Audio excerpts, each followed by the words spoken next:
Hello नमस्कार सर्वांना, पुन्हा एकदा स्वागत आहे तुमचं माझ्या मिनी ब्लॉगमध्ये। तर हा व्हिडिओ आहे शनिवारचा, तर आज अपलोड करत आहे। तर आज सर्वात आधी देवशयनी आषाढी एकादशीच्या सर्वांना खूप खूप शुभेच्छा। तर इथे रसिकाला मी नऊवारी घालून दिली होती, त्यांच्या स्कूलमध्ये कार्यक्रम होता, तर बघू शकता। आणि त्यानंतर मग ती स्कूलमध्ये गेल्यावर मी लगेच स्वयंपाक वगैरे करून घेतला होता, किचन वगैरे आवरून घेतलं होतं। आणि मग छान ऊन पडलेलं होतं, तर लगेच मी कपडे वगैरे धुवून टाकलेले होते, कारण की कसं लगेच मग पाऊस येतो, कपडे वाळत नाही। तर त्यानंतर मग आता वाजले होते 5, तर मग हे अंगण वगैरे लगेच मी झाडून घेतलं। तर अंगण वगैरे झाडून घेतल्यानंतर इथं कसं झाडाला थोडेसे ना पिवळे पान येतात, तर ते पानं वगैरे काढून घेतले होते।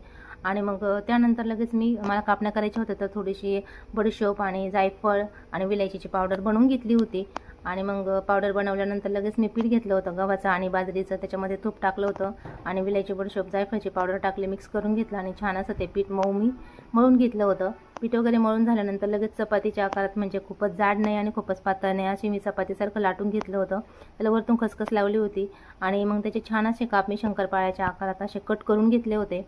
कट करून झाल्यानंतर मग तेल तापलं होतं, तर लगेच मी ते तळून वगैरे घेतलं होतं, तळायला टाकल्या मग। आणि लगेच छान अशा लालसर आकारात मी त्या कापण्या तळून घेतल्या होत्या। तर कुणाकुणाला अशा कापण्या आवडतात मला नक्की कमेंटमध्ये सांगा।